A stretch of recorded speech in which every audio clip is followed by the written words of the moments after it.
하나님의 말씀을 함께 봉독하겠습니다. 구약성경 예레미야서 43장 1절서부터 7절까지 있는 말씀입니다. 구약성경 예레미야서 43장 1절에서부터 7절까지 있는 말씀입니다. 예레미야서 43장 1절에서부터 7절 제가 봉독하겠습니다. 예레미야가 모든 백성에게 그들의 하나님 여호와의 말씀 곧 그들의 하나님께서 자기를 보내사 그들에게 이르신 이 모든 말씀을 말하기를 마치니 호사야의 아들 아사랴와 가레야의 아들 요하난과 모든 오만한 자가 예레미야에게 말하기를 내가 거짓을 말하는도다. 우리 하나님 여호와께서 너희는 애굽에서 살려고 그리로 가지 말라고 너를 보내어 말하게 하지 아니하셨느니라. 이는 네리야의 아들 바룩이 너를 부추겨서 우리를 대적하여 갈대아 사람의 손에 넘겨 죽이며 바벨론으로 붙잡아 가게 하려 함이라. 이에 가레야의 아들 요하난과 모든 군 지휘관과 모든 백성이 유다 땅에 살라 하시는 여호와의 목소리를 순종하지 아니하고 가레야의 아들 요하난과 모든 군 지휘관이 유다의 남은 자, 곧 쫓겨났던 여러 나라 가운데서 유다 땅에 살려하여 돌아온 자, 곧 남자와 여자와 유아가 왕의 딸들과 사령관 느부사라단이 사반의 아들 손자 아이감의 아들 그다랴에게 맡겨둔 모든 사람과 선지자 예레미야와 네리야의 아들 바룩을 거느리고 애굽 땅에 들어가 다바네스에 이르렀으니 그들의 여호와의 목소리를 순종하지 아니함이러라. 오늘 본문의 말씀을 통하여서 오만과 편견이라는 제목으로 하나님의 말씀을 함께 선택하려고 합니다.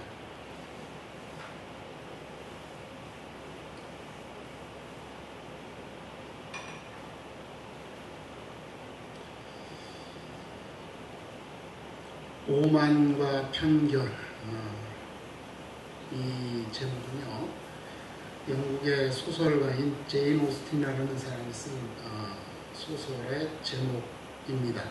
그 제목에서 좀 도용을 했죠. 이 작품의 내용은요 간략하게 말씀을 드리면 신분이 낮은 처녀가 자기보다 이제 신분이 높은, 그러니까 이제 영국에는 이제 귀족이 있고 평민이 있는데 그 중간에 이제 신사, 그리고 보통 이제 영국 신사 하는데 신사는 귀족은 아니고 이제 귀족과 평민 사이의 어떤 그 뭐라 그럴까 사생아나 이제 이런 사람들이 이제 좀 귀족은 아니지만 귀족인 듯한 사람 있죠. 이런 사람들이 이제 신사인데. 이러한 신사의 신분을 가진 청년과 이제 이렇게 이제 좀 만나게 됐어요. 근데 서로 이제 좋아는 하는데 이 여자가 이 신사니까 조금 약간 뭐라 그럴까 이제 자기보다 신분이 높으니까 오만할 것이다. 이런 어떤 편견을 가지고 이 남자가 결혼하자고 청혼하는 것을 이제 거절을 합니다. 그러면서 이제 시간이 지나면서 이 남자를 이렇게 겪으면서 결국 이 남자가 결코 이렇게 오만하지 않다라고 하는 것을 깨닫고 이 남자와 이제 결혼하는 그 과정을 그린 소설의 내용입니다. 이처럼 우리 사람들은요 이런 어떤 하나의 편견들을 다 가지고 있죠. 그리고 이 편견 때문에 우리는 실수할 수도 있고 또 때로는 아주 커다란 낭패를 보게 되는 경우들도 있습니다. 이처럼 오늘 우리는요 이러한 어떤 우리가 신앙생활을 함에 있어서 어떠한 편견을 가지고 있는가, 그리고 이러한 편견이 우리를 얼마나 오만하게 하고 있는가라고 하는 것을 한번 살펴보고자 하는 것입니다. 예레미야의 예언, 우리가 지난번에 말씀드렸던 것처럼 예레미야의 예언은 굉장히 그 유대인들에게는 아주 그냥 불길한 예언이었습니다. 다른 선지자들은 항상 예언의 내용이 그랬죠. 유대인들이 이스라엘 백성이 범죄했으니까 회개하고 돌아오면 하나님이 용서해 주신다는 거였어요. 그런데 예레미야의 예언은 뭐냐면 예루살렘과 유다가 멸망할 것이고 너희들은 바벨론으로 포로로 끌려갈 것이다. 그리고 포로로 끌려갈 것이니까 포로로 끌려가서 70년 동안 포로 생활을 해라. 이게 예레미야의 예언이었어요. 그러니까 지난주에도 말씀드렸던 것처럼 예레미야는 이런 예언을 하기가 너무 싫었던 거예요. 왜냐면 같은 민족이니까, 같은 민족을 향해서 이런 아주 그냥 어떻게 보면 악담을 퍼붓는 것과 같은 그러한 예언을 한다는 게 굉장히 부담스럽고 싫었던 거죠. 그런데 예레미야의 예언이 결국은 이루어지게 됩니다. 그래서 유다 왕국이 멸망을 하게 되고요. 유다 왕국의 왕이었던 시드기야 왕이 예루살렘 성에 함락과 동시에 도망을 가다가 바벨론 군대의 포로가 되고 붙잡혀서 눈이 뽑히고 그리고 바벨론까지 끌려가서 거기에서 이제 죽임을 당하게 됩니다. 그리고 예루살렘 성전은 완전히 파괴되게 되죠. 자, 그리고 이제 살아남은 이 유대인들은요, 바벨론 군대의 칼을 피하여서 이웃 나라들로 도망을 하게 됩니다. 완전히 유대 나라가 완전히 초토화된 겁니다. 이제 바벨론 군대는 이 유다 땅을 완전히 노략을 합니다. 예루살렘 성전에 있던 수많은 금과 은과 보화들, 성전 제사를 지내는데 사용했던 모든 성전의 기구들을 다 노략물, 전략물, 전리품으로 챙겨서 돌아갑니다. 그러면서 그 유대 땅을 다스릴 수 있도록 그다랴라고 하는 한 사람을 총독으로 세워놓고 돌아갑니다. 자, 이제 바벨론 군대가 돌아갔다는 소식을 듣고 뿔뿔이 흩어졌던 유대 사람들이 하나 둘 돌아왔습니다. 자, 이제 이 그다랴라고 하는 사람들은 돌아온 유대인들을 모아놓고 그들에게 선포합니다. 갈대아 사람을 섬기기를 두려워하지 말고 이 땅에 살면서 바벨론 왕을 잘 섬겨라. 그러면 너희들이 유익할 거다.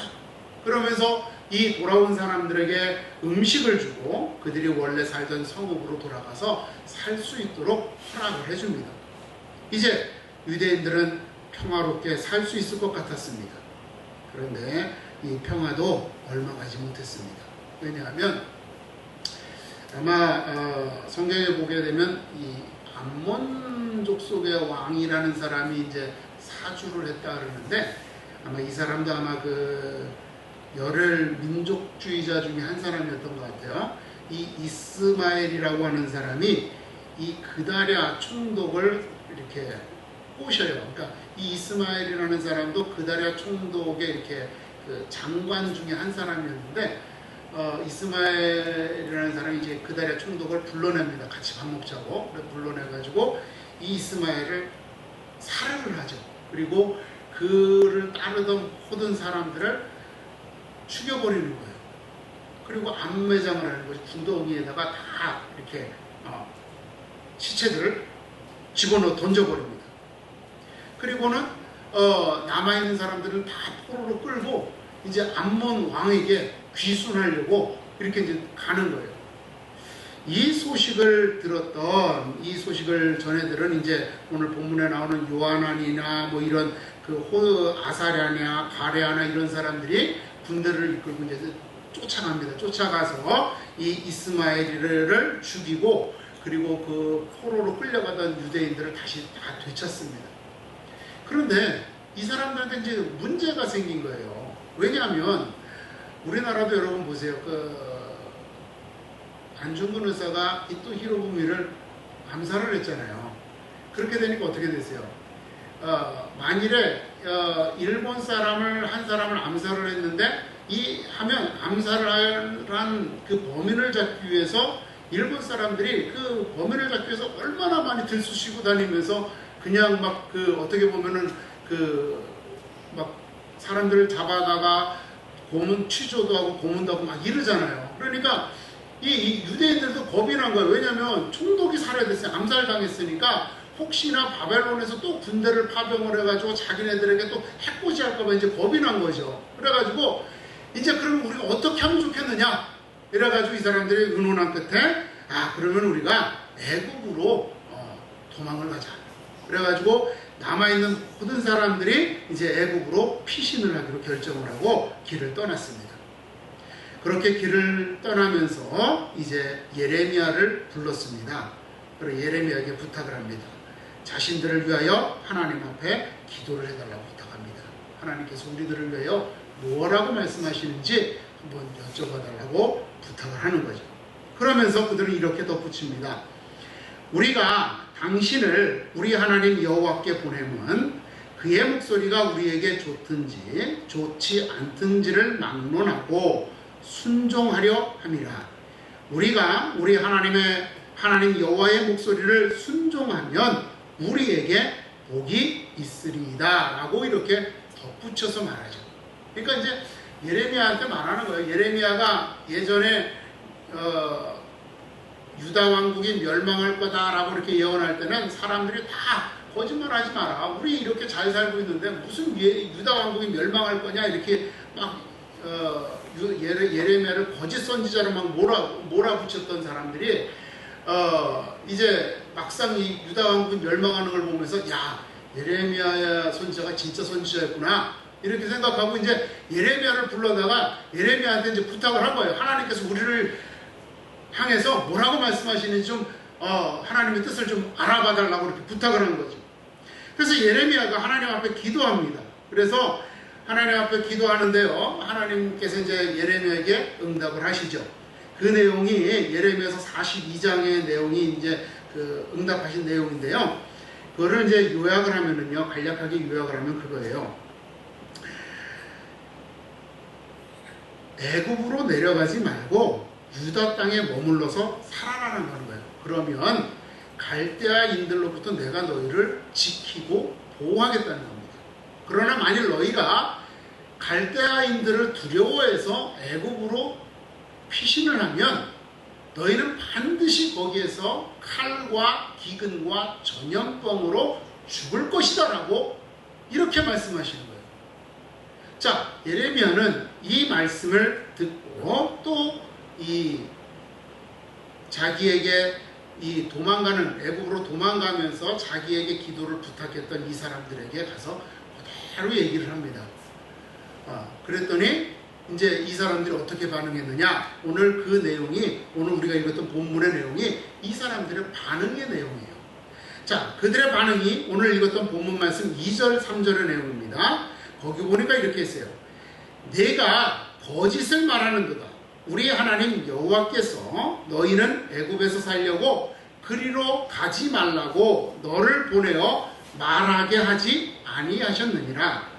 이는 네리야의 아들 바룩이 너를 부추겨서 우리를 대적하여 갈대아 사람의 손에 넘겨 죽이며 바벨론으로 붙잡아 가게 하려 함이라.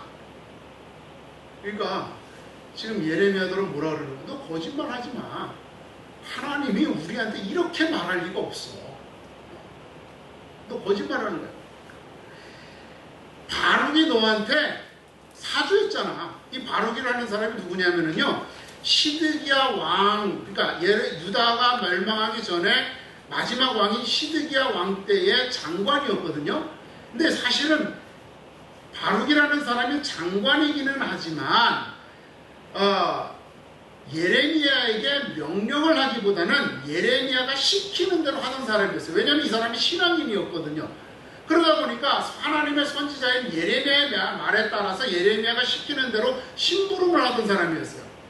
그런데 이 사람들은 어떻게 생각했냐면 시드기야 왕의 장관이니까 이 사람이 예레미야한테 사주했을 거다. 그래서 예레미야하고 짜고 이 유대인들을 다 포로로 끌고 바벨론으로 가서 한 자리 뭐 해먹으려고 하는 것일 거다. 아마 이렇게 생각하는 것 같아요. 그리고는 예레미야를 공격하는 거죠. 너 거짓말하지 마. 너 이런 의도를 가지고 우리를 팔아넘기려고 하는 것이 아니냐. 이렇게 오히려 반박을 하는 거란 말입니다. 왜 이렇게 처음에는 아주 기도를 부탁할 때는 진짜 당신은 참된 하나님의 선지자요, 당신이 하나님 앞에 기도해서 그 응답을 받아오면 우리가 그 말씀대로 다 순종할 겁니다. 당신의 하나님께서 당신을 통하여 하시는 말씀이 정말 하나님의 말씀입니다. 그렇게 따르면 우리에게 복이 있을 것입니다. 이렇게 말했던 사람들이 왜 이렇게 갑자기 하나님의 말씀을 전하니까 급변했을까? 그죠? 그 이유가 첫 번째가 뭐냐면요, 본문에서 밝힌 것처럼 이들은 오만했다라고 하는 겁니다. 2절에 보니까 이렇게 있어요. 전반부에 보니까 호사야의 아들 아사랴와 가랴의 아들 요하난과 모든 오만한 자가 예레미야에게 말하기를 거짓을 말하는도다 그랬죠. 오만했다라고 하는 거. 오만하다라고 하는 말이 뭐예요, 여러분? 우리가 보통 오만하다라고 하는 게 좀 건방지다, 그죠? 좀 이렇게 예의 없이 군다. 이제 오만하다라고 하는 거죠. 근데 이게 원문의 내용을 보게 되면 여기에 한 가지 의미가 더 추가되는 게 뭐냐면 주제가 넘는다는 뜻이에요. 주제 넘는다. 그러니까 내가 참견할 일이 아닌데 거기에 내가 참견하는 거예요. 그걸 내가 할 수 있는 권한이 없는데 내가 껴드는 거예요. 어떤 회사에서 어떤 결정을 하는데 혹은 어떤 나보다 상사가 어떤 이야기를 하는데 내가 거기에 대해서 그냥 껴드는 거죠. 부모님이 엄마 아빠가 얘기를 하는데 우리 자녀들이 껴드는 거예요. 이게 뭐예요? 주제 넘은 행동이잖아요. 지금 이 이스라엘 백성들, 이 유대인들에게는 하나님의 말씀이 참이냐 거짓이냐 이것을 판단할 수 있는 권한이 없어요.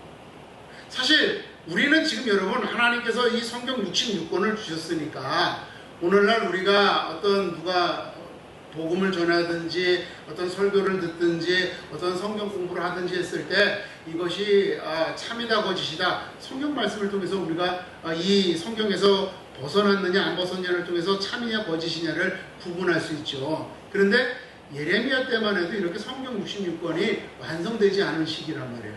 그래서 여러분이 이 선지서를 이렇게 보게 되면 선지자들이 예언을 해요. 그러면 엘리야 선지자도 그렇고 다 보면 여러분 어때요?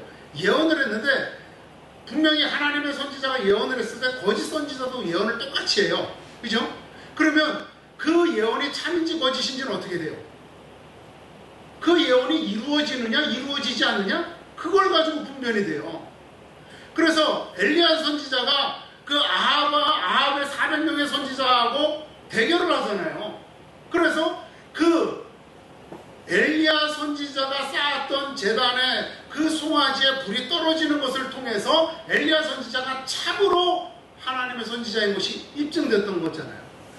마찬가지로 지금 이 사람들은 하나님의 말씀이 선포되었으면 그 말씀대로 따라가면서 이 말씀이 이루어지는지 이루어지지 않는지를 보면서 그것의 진위를 분별해야지 그 말씀이 선포된 것을 가지고 이것이 거짓이다 참이다 분별할 수 있는 지혜도 없고 권위도 없고 능력도 없는 거란 말입니다. 그런데 이들은 그 말을 듣자마자 이것이 거짓이다라고 판별했다는 거죠. 이것이 하나님의 권위에 도전하는 것이다라고 하는 겁니다. 여러분 오늘 우리가 나가서 전도를 한단 말이에요. 복음을 전한단 말이에요. 많은 사람들한테 전하는단 말이에요. 그런데 그들이 믿지 않는 거예요. 그들은 하나님의 말씀을 이미 판단하는 거죠. 이것은 거짓말이다라고 판단을 해요. 그죠? 그들은 스스로 하나님의 말씀의 진리를 판단하는 판단자의 자리에서는 오만한 일을 행하는 거예요. 성경에 보니까 하나님께서는 그 오만한 자들을 끊으실 것이다 라고 말씀하시는 거죠. 그들의 오만함을 하나님께서는 심판하실 것이다 라고 하는 겁니다. 자, 그러면 왜 이들이 이렇게 오만하게, 왜 이들이 자신들의 게 주어진 하나님의 권위가 아님에도 불구하고 하나님의 말씀을 부인하면서 그것을 거짓이라고 그렇게 단정짓는 이런 오만한 행동을 주제넘는 행동을 했을까? 이들은요, 이미 자신들이 원하는 것, 이미 자신들이 좋다고 생각하는 것, 이미 자신들이 결정해 놓은 것이 있기 때문에 그렇다는 거죠. 자신들의 생각에 이렇게 하면 안전할 거다, 이렇게 하면 행복할 거다, 이렇게 하면 잘 될 거다라고 이미 그들의 마음속에 결정을 지어놓은 거예요. 즉 뭐예요, 여러분? 애국으로 가면 내가 안전할 거야. 애국으로 가면 내가 여기에서 사는 것보다 좀 더 잘 살 거야. 애국으로 가면 그래도 내가 좀 내 가정을 좀 행복하게 잘 꾸릴 수 있을 거야 라고 하는 이런 어떤 기대를 가지고 이 사람들은 이미 마음속에 애국으로 가겠다라고 하는 결정을 지어놓은 거예요. 그래놓고 이미 그들은 출발을 한 거죠. 그리고 가다가 보니까 그래도 조금 자기들의 마음속에 좀 불안함이 있잖아요. 그러니까 하나님, 그래도 혹시 하나님이 좀 우리의 결정에 지지를 보내주시지 않을까? 이게 하나님의 뜻일 거야. 한번 확인해 볼까? 이런 마음을 가지고 예레미야한테 기도한 거예요. 만일 그렇지 않다면요, 여러분, 이 사람들이 정말로 순수한 마음을 가지고 하나님의 뜻을 구하기를 원했다면 애굽으로 출발하기 전에 하나님 앞에 기도했어야 돼요. 그죠? 성경에 보게 되면 이스라엘 사람들이 위기의 순간이 닥치면 어떻게 돼요? 진짜 이 사람들이 하나님의 뜻에 순종하는 사건들을 보면 어떻게 돼요? 먼저 하나님 앞에 기도해요. 그리고 하나님께서 말씀하시면 전쟁에 임하죠. 그런데 항상 이스라엘 사람들이 실패하는 경우는 어떻게 되냐면 먼저 전쟁에 임해놓고 실패하고 나서 하나님한테 기도해요. 지금 이 유대인들도 애굽으로 먼저 피신을 했어요. 피신을 하면서 가는 중이에요. 예레미야서 41장 17절 18절을 보면 이들이 두려워서 애굽으로 출발하다가 베들레헴 근처에서 머물렀다 그랬어요. 그러면서 예레미야를 불러서 우리를 위해서 기도해달라 그랬거든요.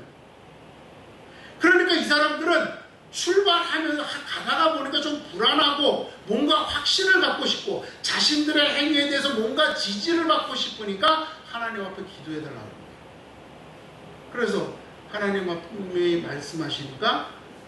말씀하셨는데 자신의 뜻과 자신들의 생각과 맞지 않으니까 거짓말하지 마. 그러실 리가 없어. 그럴 리가 없어. 내가 생각하는 건 그게 아닌데? 내 뜻은 이게 아닌데? 내가 바라는 건 이게 아닌데? 이렇게 생각했던 거죠. 그들은 확신을 얻기 위한, 지지를 얻기 위했던 것입니다. 결코 하나님의 말씀에 순종하기 위한 겸손한 마음으로 기도를 요청했던 것이 아니라는 것이죠. 여러분, 이게 편견인 거죠. 우리가 이미 이것이 내게 좋을 것이다 라고 하는 기대들, 이러한 생각들, 하나님께서는 우리를 향하여서 우리에게 가장 선하고 좋은 것들을 계획하고 계시는 거예요. 그래서 우리에게 그것을 주시려고 하는데 우리는 우리가 원하는 것, 우리가 좋다고 여기는 것, 우리가 기쁘다고 여기는 것들을 우리 머릿속에 이미 가지고 있는 거예요. 이런 편견을 가지고 하나님 앞에 기도하고 하나님 앞에 요구하고 그 편견을 가지고 이 세상을 향하신 하나님의 뜻을 바라보는 거예요. 이러한 편견이 우리 모두에게 있다고 하는 겁니다. 그러한 편견 때문에 우리는 하나님의 뜻을, 지난주에 말씀드렸던 것처럼 하나님의 뜻을 바꾸려고 하는 거예요. 여러분, 한번 생각을 해보세요. 아니야, 나는 안 그래? 아니, 한번 생각을 해보세요. 한 가지 기도 제목을 가지고 10년째, 20년째, 30년째 기도하고 있는 분들 있잖아요. 정말로 하나님께서 때가 되지 않아서 주지 않으실 수도 있어요. 그죠? 근데 하나님의 뜻이 아닐 수도 있는 거예요. 하나님의 뜻이 아닐 수도 있는 거예요. 근데 내가 생각하기에 그게 나한테 맞다라고, 그게 나한테 좋다라고 생각하고 하나님 달라고 고집 부리고 있는 거죠.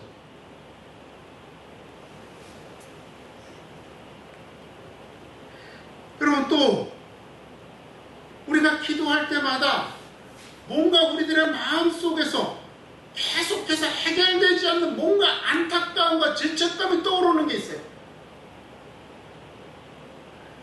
뭔가 우리 마음속에 떠오르면서 그것만 생각하면, 어떤 사람만 보면, 어떤 생각만 하면, 어떤 물건만 보면 내 마음속에서 나를 불편하게 하는 것들이 있는 거예요. 분명히 바로잡아야 되는데 바로잡지 못하는 그것들이 내 마음속에 있는 거예요, 여러분.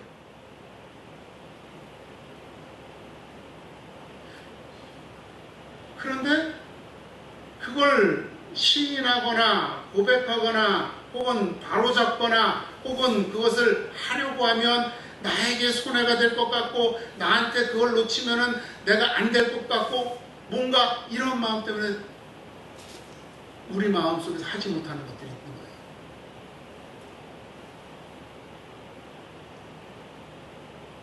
이것들이 정말 놓아버리면 아무것도 아닌데 놓지 못하고 있는, 이걸 놓으면 내가 잘못될 거라고 하는, 실패할 거라고 하는, 수치를 당할 거라고 하는, 내가 사람들한테 멸시를 당할 거라고 하는 그 생각이 우리의 편견이라는 겁니다.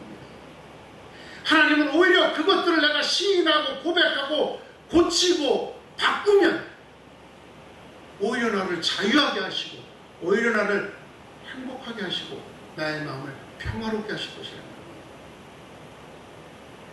여러분, 바로 우리는 너무나도 오랜 시간 동안 우리의 이러한 편견, 우리의 이러한 오만에 의해서 우리가 외면하고 밀어내고 애써 무시했던, 그래서 하나님께서 우리에게 말씀하신 것을 이루지 않았던 그것들 때문에 우리의 마음이 불편하고 우리의 마음이 안타깝고 우리의 마음속에 그 이유를 알 수 없는 죄책감이 있는 겁니다.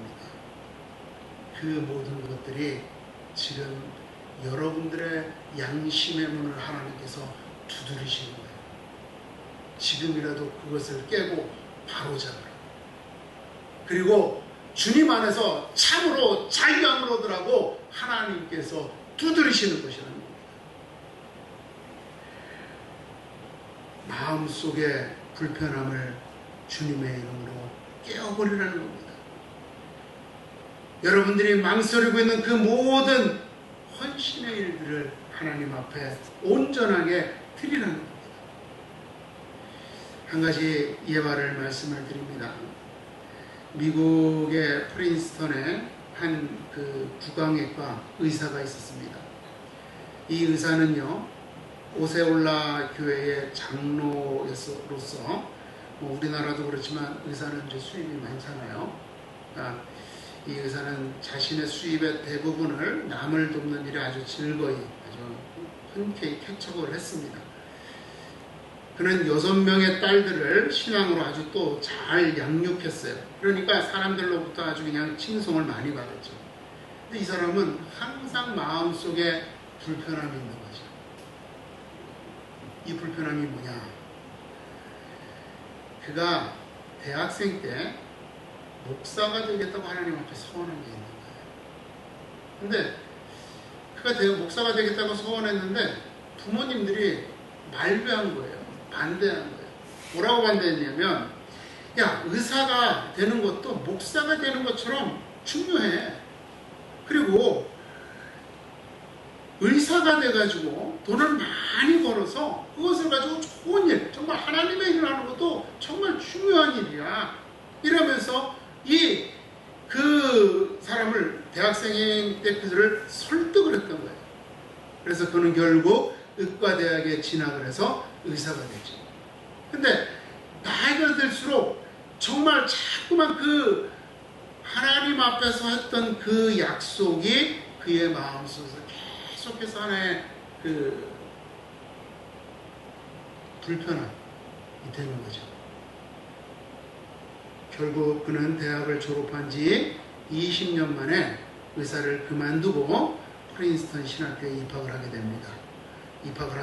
그리고 목사가 되어서 세계적 설교자로 활동을 하게 되는데, 그가 바로 오랄 로버트 목사라는 분이에요.